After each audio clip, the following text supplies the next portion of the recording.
Welcome to class, everybody. Today we are going to be listening to a presentation by Earthling Ed.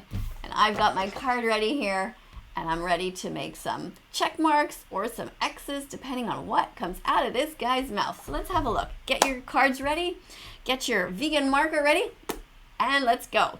Let's listen to Earthling Ed. He seems to be talking about, so he talks about in this video series, he has 30 days and 30 excuses. So he's saying one of the excuses is people say, well, it's the circle of life. So let's see what he has to say. Of life, all living beings must one day die. I think I got to go back a little bit. All right, there we go. It's the circle of life. All living beings must one day die. That is why it's morally justifiable for me to take the life of an animal and eat their flesh or eat their secretions. The circle of life excuse is one that we hear a lot as vegans, and it's very similar to the food chain excuse in the sense that it refers to nature and says that our actions are preordained for us by the natural order, and by eating animal flesh and animal secretions, we're merely fulfilling our role within the animal kingdom. But the concept of the circle of life refers to two moments in our existence, our birth and our death. Anything that happens within those two periods of time is completely irrelevant and outside the jurisdiction of the circle of life. And animal agriculture has nothing to do with the circle of life. In fact, it's the circle. That's absolutely true. I'm giving you a check mark for that. Animal agriculture has nothing to do with the circle of life. Yes, absolutely agree. It is something that we created. It is something that is so bad for the environment, bad for the animals, and it's not normal to have shoved all of these animals into this tight, confined space and breed them into existence just for us to use them. It's wrong, and it's not good for the environment either. Of torture and death. What happens to So he said it's the circle of torture and death. Yeah, he's right about that. These animals has nothing to do with nature. It resembles nothing that we would see in the wild and resembles nothing to do with the natural order. So when we buy animal products, whatever product they may be, we're not fulfilling some sort of natural order because the products we're purchasing come from a system that's entirely unnatural, entirely man-made, and entirely separate from the natural world. Furthermore, if it's morally justifiable for us to take the life of a cow, a pig, a sheep, a chicken, or whatever animal it may be, using the excuse the circle of life, it must therefore be morally justifiable for us to take the life of any animal, a dog, a cat, a whale, a dolphin. It's irrelevant, because if we morally justify taking the life of one animal with the idea that all life must one day die, therefore we're justified to take that life, it's therefore morally justifiable for us to take the life of any animal using that exact same logic. This even applies to our lives as well, human lives, because like non-human animals, we will all one day die too. Exactly. I was just going to say that. I'm glad he said that about humans. So if you really believe in the circle of life, then you must believe also that it's okay for us to harm each other. And most people don't think that that's okay. But that doesn't make it morally justifiable for someone to take our life just because we will one day die. The circle of life excuse means I'd also be morally justified to take the life of a dog and a cat. But none of us would consider it moral if I rescued a dog from a shelter, brought them home and cut their throat. But using that excuse and using the logic of the circle of life, it would therefore be totally acceptable for me to take the life of a dog or any animal that I so choose to take. So what he's talking about is speciesism, and speciesism is where you think, and we all were brought up to think, that one animal is worth more than another. Like cats or dogs, well, we take care of them, but pigs, chickens, cows, no, we murder them. So I don't agree with that, and I'm glad that he's pointing this out in his presentation. It's good so far. When a human is killed by a shark, a lion, a tiger, or a crocodile, we don't excuse the animal killing the human by saying they're acting under the circle of life. Exactly. How come you guys use the circle of life argument? Like, oh, it's the circle of life, therefore I have to eat all these animals. But if we ourselves are attacked by these animals, you don't say, oh, well, it's the circle of life.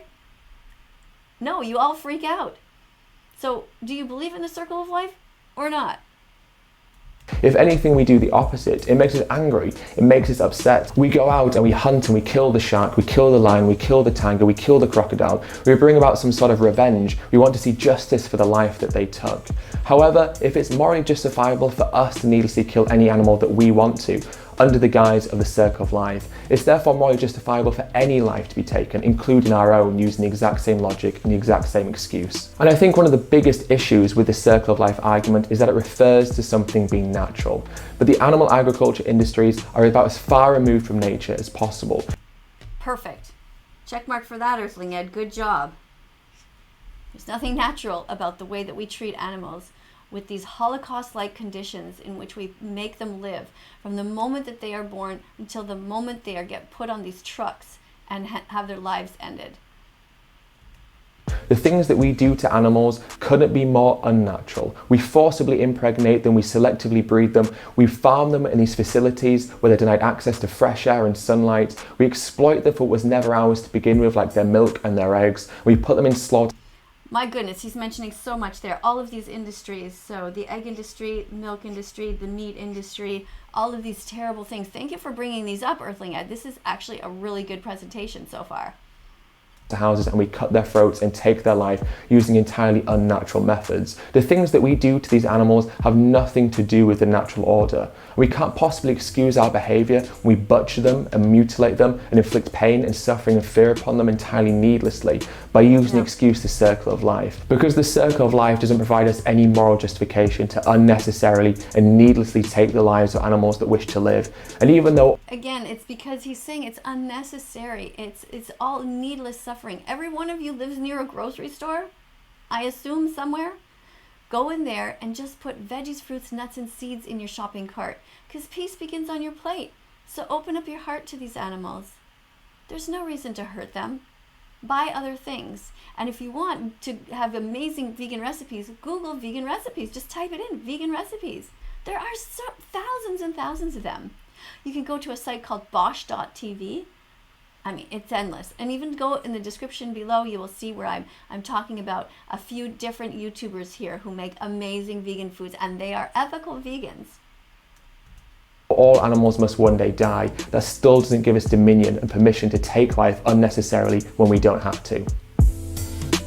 Wow, exactly. Wow, that was so fast and so great. Earthling Ed, I have 15 check marks for you, and I have no X's.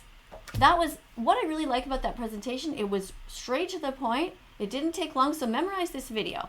Okay, it's only 3.5 minutes long, and Earthling Ed has over 400,000 followers. You should definitely follow Earthling Ed. He has a lot of great videos like this. This is actually an entire series. It's called 30 Days, 30 Excuses. All right, so I think that he did great. I'm going to give him an A+ on that. I mean, did you guys see anything wrong with it? I didn't. Very good presentation. Thank you so much, Earthling Ed, for that. Earthling Ed, you get an A+.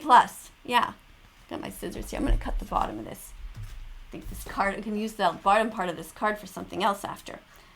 All right. So I want to thank everybody for being here today.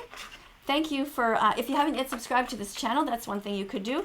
Press the subscribe button, and there's a notification bell. Press that, and help us get these animals out of hell. Yeah. Oh, and by the way, on the screen are going to be a bunch of other videos. Click them, be curious, look around my site, click on a whole bunch of other different videos. There are things about vegan athletes, there are vegan recipes, there are amazing vegans, there are fake vegans out there, like Rally Link 14, you know, she pretends she's vegan, but she still pays people to hurt animals and feeds them to her dog. Like, it's not necessary.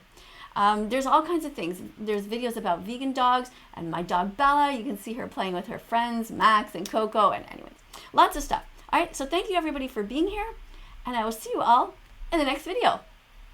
Oh my god, has this been hanging here the whole time? Oh my god, I'm not gonna refilm this. Jesus. I need a wardrobe. I need like makeup and wardrobe here. I'm like, oh, makeup, no, I don't want makeup. But seriously, this hair is driving me nuts. Okay, enough of that. Bye everyone. Love you.